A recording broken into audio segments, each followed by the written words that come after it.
ಪ್ರವಾಸಿಗರ ಮೆಚ್ಚಿನ ತಾಣ ಆಗಿರುವಂತಹ ವಿಯೆಟ್ನಾಂನಲ್ಲಿ ಬೋಟ್ ದುರಂತ ಸಂಭವಿಸಿರೋದ್ರ ಡೀಟೇಲ್ಸ್ ಸಿಗ್ತಾ ಇದೆ. ಈ ದುರಂತ ಎಷ್ಟು ದೊಡ್ಡದು ಅಂತ ಅಂದರೆ 34 ಜನ ಅಲ್ಲೇ ಜಲಸಮಾಧಿ ಆಗಿದ್ದಾರೆ. 34 ಜನರ ಪೈಕಿ ಅದರಲ್ಲಿ 20 ಮಕ್ಕಳೇ ಇದ್ರಂತೆ. ಇನ್ನೂ 8 ಮಂದಿ ಪ್ರವಾಸಿಗರು ನಾಪತ್ತೆ ಆಗಿದ್ದಾರೆ. ಅಂದರೆ ಅವ್ರದ್ದಿನ್ನೂ ಶವ ಪತ್ತೆ ಆಗಿಲ್ಲ.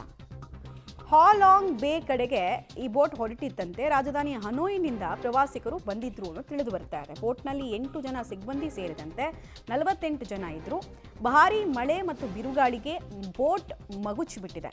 ನಾಪತ್ತೆಯಾದವರಿಗಾಗಿ ರಕ್ಷಣಾ ಸಿಬ್ಬಂದಿಯಿಂದ ಶೋಧ ಕಾರ್ಯ ಕೂಡ ನಡೆಸಲಾಗ್ತಾ ಇದೆ. ನೀವು ದೃಶ್ಯಾವಳಿಗಳನ್ನು ಗಮನಿಸ್ತಾ ಇದ್ದೀರಾ. ಭೀಕರ ದುರಂತದ ದೃಶ್ಯ. ಬೋಟ್ ಒಳಗಿದ್ದವರಿಗೆ ಲೈಫ್ ಜಾಕೆಟನ್ನು ಯೂಶಲಿ ಹಾಕ್ತಾರೆ, ಮ್ಯಾಂಡೇಟ್ರಿ ಅದು. ಬಟ್ ಇಲ್ಲಿ ಏನಕ್ಕೆ ಇಷ್ಟು ಜನ ಸಾವನ್ನಪ್ಪಿದ್ರು ಅನ್ನೋದು ಒಂದು ಪ್ರಶ್ನೆ. ಆಮೇಲೆ ಗಾಳಿದ ಫೋರ್ಸ್ ಹೆಂಗಿತ್ತು ಅಲ್ಲಿ ಅನ್ನೋದನ್ನ ನೋಡ್ತಾ ಇದ್ದೀರಾ. ಒಂದು ಬೋಟು ಅಥವಾ ಯಾಚು ಎಷ್ಟು ತೂಕ ಇರುತ್ತೆ, ಟನ್ಗಟ್ಟಲೆ ತೂಕ. ಬಟ್ ಪ್ರಕೃತಿ ಮುನಿದ್ರೆ ಅದೆಲ್ಲ ನಗಣ್ಯ ಅನ್ನೋದಕ್ಕೆ ಇದು ಎಕ್ಸಾಂಪಲ್ ಅಷ್ಟೇ. ಆದರೆ ಒಂದು ಸೇಫ್ಟಿ ಮೆಷರ್ಸನ್ನು ತೊಗೊಂಡಿರಲಿಲ್ವಾ ಅನ್ನೋದು ಅನುಮಾನ ಬರುತ್ತೆ. ಆಮೇಲೆ ವಿಯೆಟ್ನಾಂ ಮತ್ತು ಥೈಲ್ಯಾಂಡ್ನಲ್ಲೆಲ್ಲ ನಾವು ಏನು ಕೇಳ್ತೀವಿ ಅಂದರೆ ಕೆಪಾಸಿಟಿಗಿಂತ ಜಾಸ್ತಿ ಜನರನ್ನು ದುಡ್ಡಿನ ಆಸೆಗೋಸ್ಕರ ಪ್ರವಾಸಿಗರನ್ನು ಕೂರಿಸ್ಕೊಂಡು ಹೋಗ್ತಾರೆ.